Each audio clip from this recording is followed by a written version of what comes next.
Welcome to the TMC Newsroom. My name is Rich Terhani. Thanks for watching. We are in Boston this week, and we're speaking with a number of companies in the area about their technologies and learning more about what's happening in the New England area. So on our program today is Bruce Burke, and he's a Director of Marketing and Sales at iPayStation. Bruce, how are you? I'm doing good today. Not used to the cold weather, but... Yeah, it's a nice, brisk December day Yes. here in Boston, so it's not going to get any warmer for a couple months. We better get used to it. Nah, I'm leaving. I'm going back to Florida tomorrow. So. Oh, okay, good for you. Good for you. Although I heard Florida, isn't Florida in the 30s this week? Yeah, but that will change. Okay, I'm sure it will. I hope it warms up quickly for you. So I was hoping that we could talk a little bit about iPayStation and what the company is up to and what it does, and just share with the viewers. Okay. iPayStation is a company that provides electronic transactions in many different formats. Our ideas moving forward is we think that at the beginning of January 1st, 2010, going through to January 1st, 2020, we're referring to that decade as Generation M. And that is the generation where we turn away from static ICT and telecommunications and static computers, and instead turn to embrace mobile communications on demand at your fingertips with information available whenever you need it, wherever you are. With that idea in mind, we're rolling out some new platform services. We rolled out in August a new platform we call Nucleus, and essentially that platform enables enterprise retailers, a large chain or a hospitality chain or a restaurant, to embrace their users of gift cards and payments, and through social, through mobile, through marketing. Essentially, it connects, we call it Nucleus because it's the transaction core in the center, but it connects debit and credit and loyalty and reward and gift and international currency conversion if it happens to be an international retailer, all in a core where they can, at a glance, connect the consumer to the promotion to the purchase. And then with integrated CRM, market and then study that consumer and his habits and build continuing gradual information on that consumer and kind of close the loop and embrace him and get to know, show up in his Facebook, so to speak. Interesting. So in terms of the reaction from the market to what you're doing, what have you been hearing?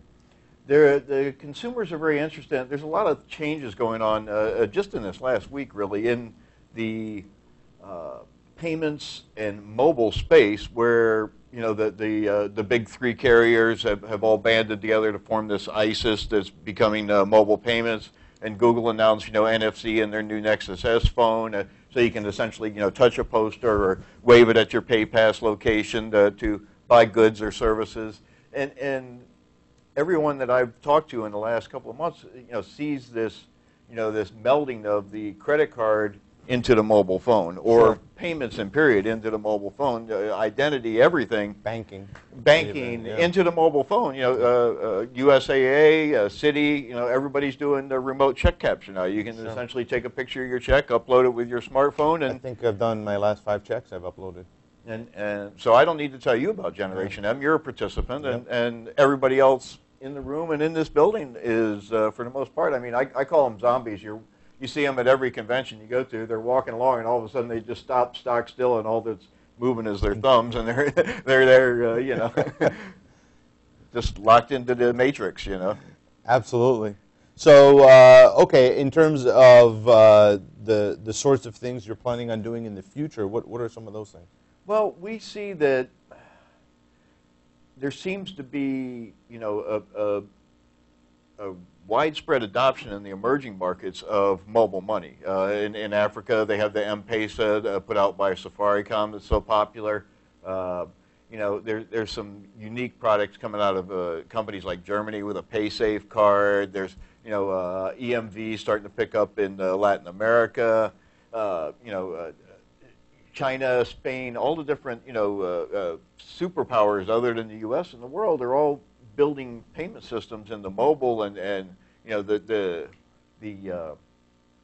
the population of the world, not just mobile within their own country or within their own state. I mean, it's, you know, it's almost like the world turns as the population turns with it now, and you know, people are in, you know, great migrations and just a lot of changes going on, and I see the, you know, the availability of IP and you know, wireless broadband is essentially, it's just flattening borders, and you know, I've got Cambodian cab drivers following me on Twitter because I talk about international mobile top-up and the fact that they can top up QB more when they're here in New York City or in Boston or wherever they, you know, happen to land in the U.S., and they just think that's fantastic. You know, so we're focused on trying to get really local, but really global at the same time. We're a small startup. You know, we're not a, you know, a multinational. We're some guys that had some ideas, and we're trying to show that, you know, these legacy networks that have been created, you know, in some cases they just don't make sense anymore, and a lot of changes are happening just worldwide because of the economic recession, and I think people are realizing that, you know, credit wasn't such a good thing for everybody, and I really think there's a big push on from the U.S.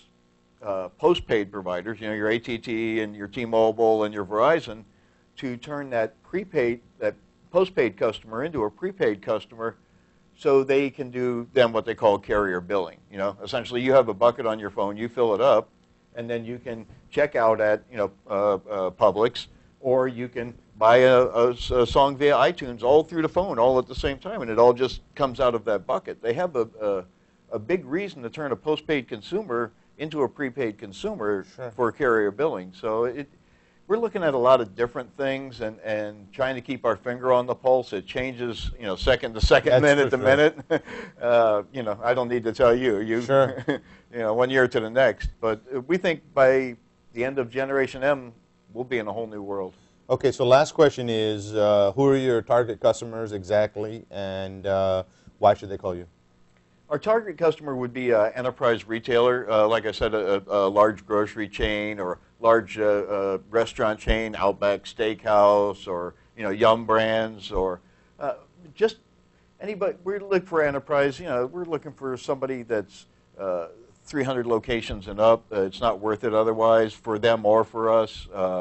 But we do continued process improvement as we go along. We don't just, you know, give you access to the services and then drop you off. We do continued process where we're continuing to help you build ROI, continue to help market, and continuing to improve the process to hone the thing for, you know, real return on your investment. And we think that with the capabilities that we offer and being able to remove the retailer from the PCI compliance in the same breath with the platform, it's a PCI DSS compliant platform, that it's a win-win for the retailer.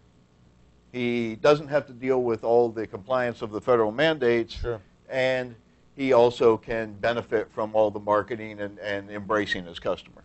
Awesome. And be involved in the customer's lifestyle, so to speak. Well, thanks for being on the program. This is great. Good luck. Thank you, Rich.